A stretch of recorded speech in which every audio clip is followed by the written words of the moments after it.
You're listening to Life, Death, and the Law, presented by Deason, Garner, and Hansen, the law firm that has been voted Yuma's best 6 years in a row.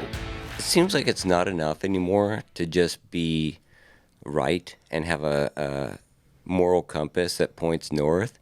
It's important to have people around the spectrum, especially in the entertainment industry, like it or not. They have a huge influence on what people think and how they vote. And so an individual like this who can see it for what it is, I think is a really valuable asset. Adam, what's your thoughts on that?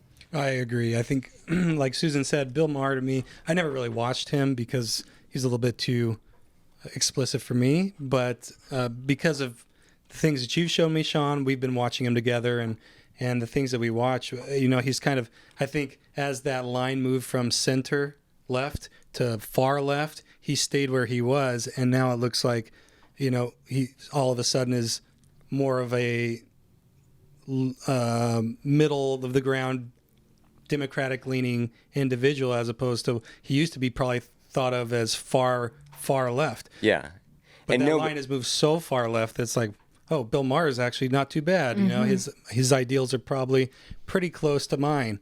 But I think there's a sharp distinction between him and somebody like Jimmy Kimmel, who's so drunk on the Kool-Aid and high on his own supply that he cannot see what is rational anymore. He'll just pander to his crowd, and that seems to be the woke minority out there that is screaming the loudest. It's interesting you bring that up because the first person that comes to mind is Jimmy Fallon. Yeah. So I don't know what happened, but during the pandemic, when all that happened, it feels like, to me, I haven't watched probably since the pandemic, so close to 4 years. I used to love The Tonight Show.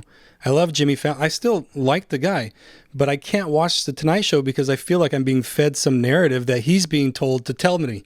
And I don't really know if he actually believes it or if he's just being forced to tell us that or say these things, because I get the impression that he doesn't really believe it. He's just kind of pushing this narrative, and it's like, Jimmy, man, you were so funny, and now you're not. Like, you're not funny anymore. He was one of my favorite. Yeah. Well, and shows like this in the past have always made fun of things, but they seem to have made fun of both sides, the right and the left, equally. Yeah. Saturday Night Live was one of those. Right. And it's hilarious. Who's easier to make fun of than the president? And of course, Trump fed them more material than they could possibly know what to do with. But so has Biden, and they haven't got on that bandwagon. They've taken some crumbs from what he's provided as far as humor and ability to make light of some circumstances that are on a political agenda. But boy, he's such a gaffe machine that it's not even funny anymore, because now it's not 90% true, it's 100% true. So it breeds this idea in the populace of like, I don't trust you anymore. We all know what's going on.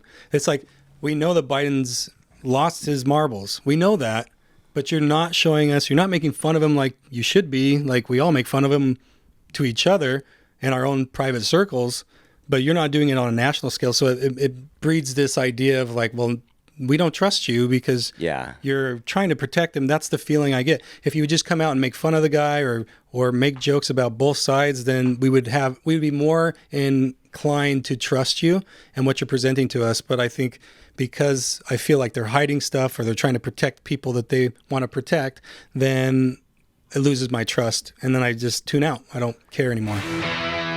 If you have questions or want to know more about something that was discussed today, please call the law firm of Deason, Garner, and Hansen at 928-783-4575 or visit yumaestateplanning.com.